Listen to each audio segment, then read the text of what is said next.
بسم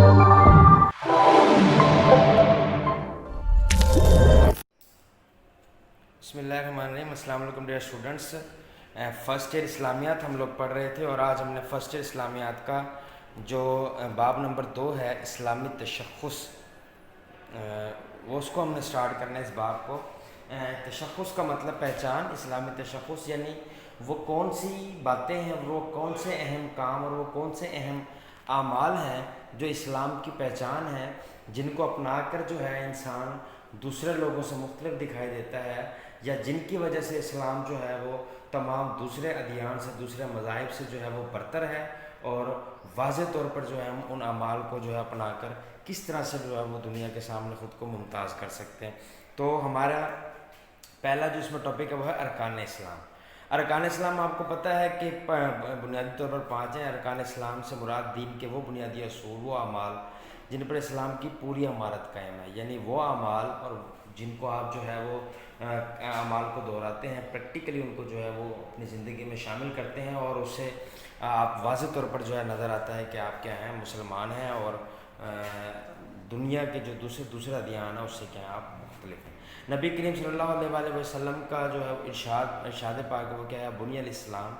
اسلام کی بنیاد ہے علی خمس، 5 چیزوں پر، یعنی اسلام کی بنیاد 5 چیزوں پر ہے، اسلام کی عمارت 5 بنیادی ستون پر ہے۔ شہادتی، گواہی دینا، کس پر جی؟ لا الہ الا اللہ و انا محمد عبدہ و رسولہ، یعنی اس بات کی شہادت دینا، یعنی گواہی دینا کہ کوئی نہیں معبود ما سوائے خدا کے، واشہد ان محمد عبدہ و رسولہ، اور یہ گواہی دینا کہ محمد رسول اللہ صلی اللہ علیہ وآلہ وسلم اللہ کے بندے ہیں اور رسول ہیں۔ یہ پہلا رکن ہے، یعنی توحید، جس کو ہم کہتے ہیں توحید و رسالت۔ دوسرا رکن جس پر اسلام کی بنیاد ہے، دوسرا ستون اسلام کا وہ ہے و اقام الصلاۃ، نماز قائم کرنا، یعنی آپ جب نماز قائم کرتے ہیں پریکٹیکلی تو آپ دنیا کو دکھاتے ہیں کہ میں ایک مسلمان ہوں، اور جو میرا جو طرز عمل ہے، جو میرا عبادت کا طریقہ ہے وہ یہ ہے۔ وہ ایتاء الزکوٰۃ، زکوٰۃ دینا، والحج، حج کرنا، وصوم رمضان، اور رمضان کے روزے رکھنا، یعنی 5 بنیادی ارکان ہیں۔ پہلا توحید و رسالت، دوسرا جو ہے وہ نماز، تیسرا جو ہے وہ زکوٰۃ، چوتھا جو ہے وہ حج، اور 5واں کیا ہے وہ رمضان المبارک کے روزے رکھنا۔ تو ڈیئر اسٹوڈنٹس، یہاں پر آپ یہ بات یاد رکھیں کہ جو علماء کرام ہیں وہ اس حدیث کی ترتیب تو اسی طرح سے بیان کرتے ہیں، لیکن حج جو ہے وہ اسلام کا 5واں بڑا رکن، جبکہ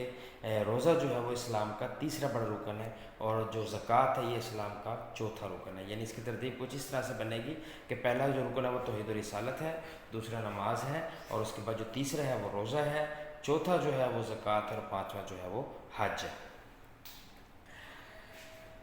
کلمہ شہادت، یعنی جب اب ہم پہلے رکن کو ڈسکس کرتے ہیں۔ پہلا جو رکن ہے وہ ہے کلمہ شہادت، یعنی توحید و رسالت پر ایمان لانا اور اس کی گواہی دینا۔ ارکان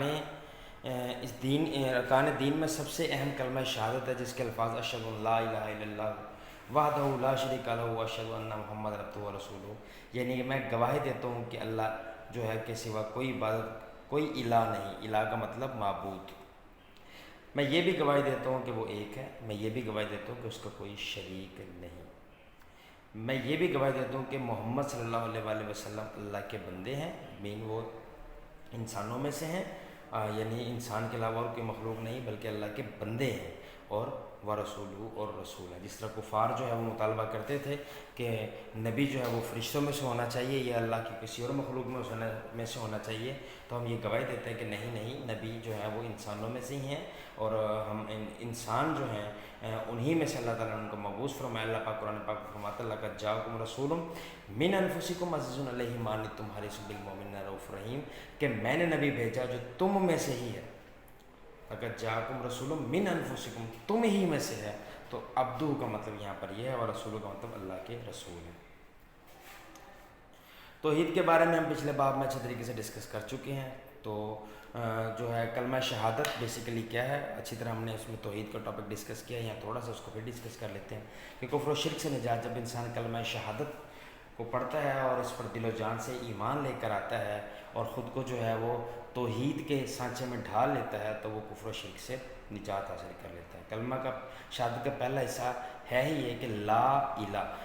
کوئی الہ نہیں، کوئی معبود نہیں الا اللہ، ما سوائے اللہ کے۔ تو الہ کا لفظ وہ ذات، الہ اس ذات، وہ ذات، وہ ہستی جس کی عبادت کی جائے۔ تو ہم جب کلمہ پڑھتے ہیں تو اس بات کا اقرار کرتے ہیں کہ الہ ذات، معبود ذات، عبادت کے لائق ذات فقط کس کی ہے؟ اللہ پاک کی ہے۔ کلمہ شہادت کا دوسرا حصہ ہی ہے اشہد ان محمد عبدہ و رسولہ، یعنی اس کا مطلب یہ ہے کہ حضرت محمد صلی اللہ علیہ وآلہ وسلم خدا بزرگ و برتر کے بندے ہیں اور سچے رسول ہیں، اور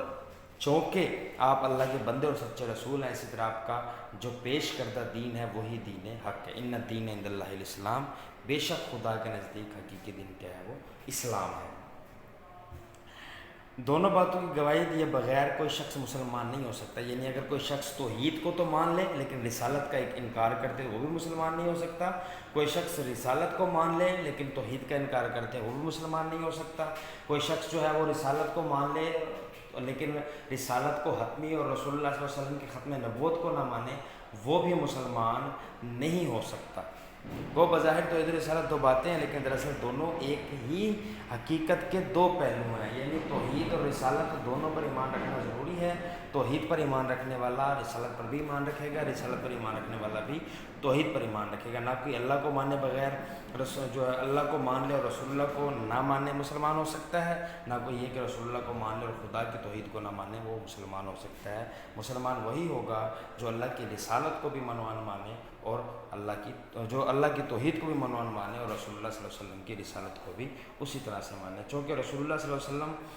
پر ایمان لانے کا مفہوم ان کی بتائی ہوئی تعلیمات کو تسلیم کرنا ہے۔ صرف یہی نہیں کہ آپ رسول اللہ صلی اللہ علیہ وآلہ وسلم پر ایمان لے آئیں بلکہ ان کی بتائی ہوئی تعلیمات بھی آپ نے کیا ہے اس پر ایمان بھی لانا ہے اور اس پر عمل بھی کرنا ہے۔ یہ ایک مسلمان کی جو ہے وہ پہچان ہے۔ اس بنا پر کلمہ پڑھ لینے سے ذہن انسانی کفر و شرک اور تمام جو ہے وہ شرکیہ تصورات سے کیا ہو جاتا ہے؟ آزاد ہو جاتا ہے۔ حقیقی گواہی ہمارا اس کا دوسرا پارٹ ہے کہ اللہ کو معبود اور محمد مصطفیٰ صلی اللہ علیہ وسلم کو آخر نبی تسلیم کر لینے سے گواہی کی ظاہری طور پر ادائیگی ہو جاتی ہے، یعنی جب زبان سے اقرار کرتے ہیں تو ہم اس بات کی ظاہری گواہی دے دیتے ہیں کہ اللہ کیا ہے؟ معبود، جو معبود برحق ہے، اور محمد مصطفیٰ صلی اللہ علیہ وسلم آخری نبی ہیں۔ یعنی جب ہم اپنی زبان سے اقرار کرتے ہیں، اس کلمے کو پڑھتے ہیں تو ہماری ظاہری گواہی کی ادائیگی ہو جاتی ہے، لیکن زبانی گواہی کے ظاہری یا زبانی گواہی کے ساتھ ساتھ ضروری ہے کہ دل سے بھی اس کی تصدیق کریں، اور دل سے اسی وقت تصدیق ہوگی جب ہم اللہ اور اس کے رسول صلی اللہ علیہ وآلہ وسلم کی جو ہے وہ عملی طور پر ان کے احکامات کی اطاعت کریں گے۔ تو یہاں پر یہ بات کی گئی ہے کہ لیکن اس زبانی گواہی کے ساتھ ضروری ہے کلمہ پڑھنے والے کا دل اس گواہی کی تصدیق کرے، اور دل کی تصدیق کی عملی صورت اللہ اور اس کے رسول کی اطاعت ہے۔ یعنی آپ جب کسی چیز کو دل سے مانتے ہیں تو عملی طور پر اس کا مظاہرہ یہ کرتے ہیں کہ آپ اس پر عمل بھی کرتے ہیں، تو ایسی اطاعت کے دل کے تمام خواہشات شریعت اسلامی کے تابع ہو جائیں۔ یعنی جب آپ اللہ کو معبود برحق اور محمد صلی اللہ علیہ وسلم کو اللہ کا آخری نبی مان لیں تو اپنے اس دل کی تمام خواہشات کو اللہ اور اس کے رسول کے احکامات کے تابع کریں، جیسے کہ نبی کریم صلی اللہ علیہ وسلم نے فرمایا لا یؤمن احدکم حتی یکون هو تبعا لما جئت به، تم میں سے کوئی بھی اس وقت تک مومن نہیں ہو سکتا جب تک کہ اس کی خواہش اس پیغام کے مطابق، اس شریعت کے مطابق، ان احکامات کے مطابق نہ ہو جائے جو میں لے کر آیا ہوں۔ انسان عظمت کا ضامن عقیدہ، یعنی یہ وہ عقیدہ ہے جس طرح کہ ہمارے پاس ہندو ہیں ہمارے سامنے، وہ خدا کے سامنے جھکنے کے بجائے طرح طرح کے لوگوں کے سامنے، طرح طرح کے دیوتاؤں کے سامنے، اللہ کے تمام مخلوقات کے سامنے جو ہے وہ جھکتے ہیں۔ اس طرح مختلف ادیان جو ہیں وہ اپنی ضروریات اور حاجات کے لیے ارد گرد جو ہیں وہ دھکے کھاتے ہیں، لیکن پھر بھی ان کی حاجات پوری نہیں ہوتی، جبکہ اور وہ انسان ہی انسان کا جو ہے وہاں پر محتاج ہو جاتا ہے، انسان ہی جو ہے وہ انسان کا جو ہے وہ وہاں پر جو ہے وہ خدا بن جاتا ہے، اور ایک دوسرے پر ظلم اور زیادتی کا جو ہے وہ وہاں پر بازار گرم ہو جاتا ہے۔ لیکن جب انسان اللہ اور اس کے رسول کو، اللہ اور اس کو جو ہے وہ اپنا معبود حقیقی مانتا ہے اور رسول اللہ صلی اللہ علیہ وسلم کی تعلیمات کو جو ہے ہدایت اور کامیابی کا واحد سا چشمہ تسلیم کرتا ہے، تو یہ عقیدہ اس کو معاشرے میں عزت اور عظمت عطا کرتا ہے۔ علامہ اقبال کہتا ہے کہ وہ سجدہ جسے تو گراں سمجھتا ہے ہزار سجدوں سے دیتا ہے انسان کو نجات، یعنی اگر تو خدا کے سامنے جھک جائے گا تو وہ خدا، وہ معبود برحق، وہ رب جو ہے وہ حقیقی خالق، وہ حقیقی مالک، وہ رازق کبھی تجھے کسی کے سامنے جھکنے نہیں دے گا۔ اسلامی تاریخ کا مطالعہ بتایا کہ جب مسلمانوں اپنے قول و عمل سے توحید و رسالت کی گواہی دی، تمام انفرادی اجتماعی معاملات میں شریعت اسلامی کما حق و پیروی کا اہتمام کیا تو انسانی عظمت کی بلندی پر جا پہنچے۔ جب یہی گواہی دلی تصدیق اور عملی اطاعت سے محروم رہ گئی تو ہماری عزت و عظمت خاک میں مل گئی۔ یعنی جب ہم نے خدا اور اس کے رسول صلی اللہ علیہ وآلہ وسلم کی اطاعت کی، ان کے احکامات کی اطاعت کی اور ان کے پیغام کے مطابق زندگی گزاری اور ان کے پیغامات کو ہی معاشرے میں نافذ کرنے کی کوشش کی، تو عزت اور سربلندی اسپین جیسے ملک پر، پوری دنیا پر ہم نے 800 سال حکومت کی، وہ اللہ تعالیٰ نے ہمیں عطا کی۔ لیکن جب ہم نے اس کو چھوڑ دیا، رسول اللہ صلی اللہ علیہ وسلم کی سنت کو چھوڑ دیا، اللہ کے احکامات کو چھوڑ دیا، اللہ کی کتاب کو چھوڑ دیا، تو ہم کیا ہو گئے؟ ذلت اور رسوائی میں مبتلا ہو گئے۔ جیسے کہ علامہ اقبال فرماتا ہے کہ وہ معزز تھے زمانے میں مسلمان ہو کر اور ہم خوار ہیں تاریخ قرآن ہو کر۔ تو اسلامی تشخص کا جو دوسرا ٹاپک ہے نماز، اس کو نیکسٹ ویڈیو میں ڈسکس کریں گے۔ بہت شکریہ، اللہ حافظ۔